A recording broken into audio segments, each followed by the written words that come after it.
The power of presence. 6. Phrases to reclaim your frame. Have you ever noticed something strange?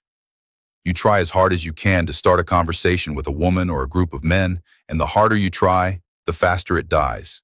You say, "Hey, how are you?" And within seconds, it's over. The energy is gone. Meanwhile, another man walks into the same room, says only a few words, and suddenly everyone leans in.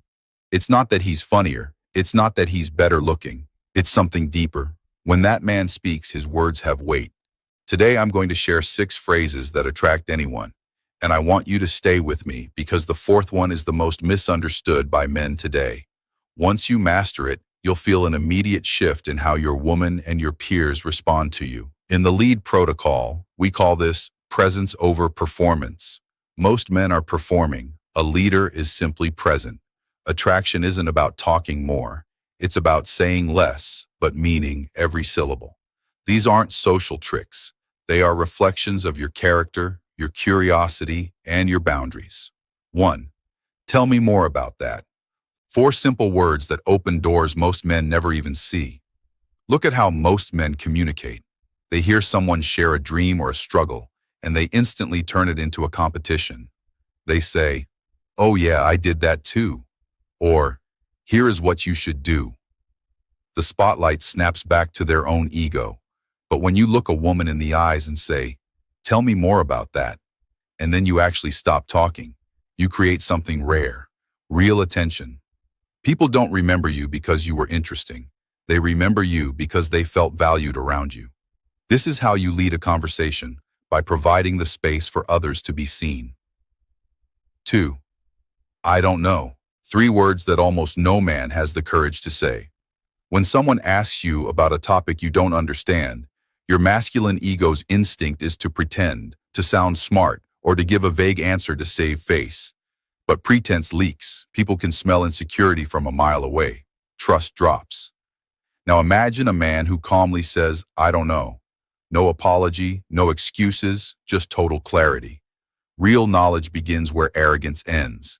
This is a core pillar of the lead protocol. A man who doesn't need to fake expertise is a man who is truly secure in his frame. When you stop pretending, people actually start listening. 3. That sounds hard. When your woman shares her pain, her stress at work, or a failure, most men rush to fix it. You say, "You should do this," or, "When it happened to me, I did that." You mean well, but to her, it feels like judgment or dismissal. Instead, try saying, "That sounds hard." You aren't solving, you are acknowledging. Masculine strength isn't cold, it's controlled. It's being a mountain for her to lean on without trying to move the ground beneath her. When you validate her experience, you give her a safe space to breathe. That is what a leader does. He provides the environment for peace. 4. Silence. This is the one most men fail at because they fear the quiet. Most men panic the moment a conversation gets quiet. They fill the space with nervous words, random stories, or forced laughter. They think silence is a failure of leadership. They are wrong. Silence is strength. Watch a man who is comfortable with silence. He speaks less. He pauses. He doesn't rush to justify himself. When he finally speaks, every person in the room listens because his silence signaled that what comes next is intentional. In the lead protocol, we teach men how to sit in that silence. When you stop running from the quiet, you stop running from yourself. 5. I appreciate you. 3 words that go much deeper than thank you. A thank you can feel transactional. You did a task, I paid you with a phrase. But I appreciate you speaks to the person's character, not just their actions. It says, I see who you are. Use this with your woman when she shows loyalty or consistency. Use it with your team. Don't use it often. Use it sincerely. In a world that only cares about what you can produce, being the man who recognizes a person's humanity makes you a rare and powerful leader. 6. No, the hardest word to say and the most freeing. People will constantly ask for your time, your energy, and your focus. Most men say yes out of guilt, habit, or a fear of disappointing others. But every time you say yes to something that doesn't matter, you are quietly saying no to what does. your mission, your family, and your growth. A man who has learned to say no is a man who has a vision. He pauses.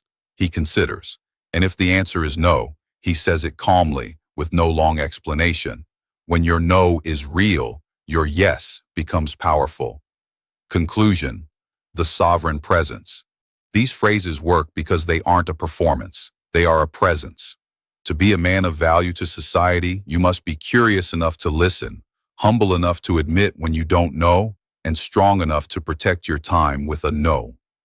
Attraction isn't about adding more fluff to your personality. It's about subtracting the noise, the need to impress, and the fear of rejection. The moment you stop performing, people stop watching your act and start noticing the man you actually are. This shift in mindset, from seeking approval to holding your frame, is the foundation of everything we do in the lead protocol. If you're ready to stop being the man who tries too hard and start being the man who leads with ease, you need the full blueprint. Join us in the lead protocol. We build the men who don't just talk about leadership, but embody it in every room they walk into. Comment below, which of these 6 phrases are you going to practice in the next 24 hours? I want to see you take ownership of your presence. I'm Marcus Vinson. Take the lead.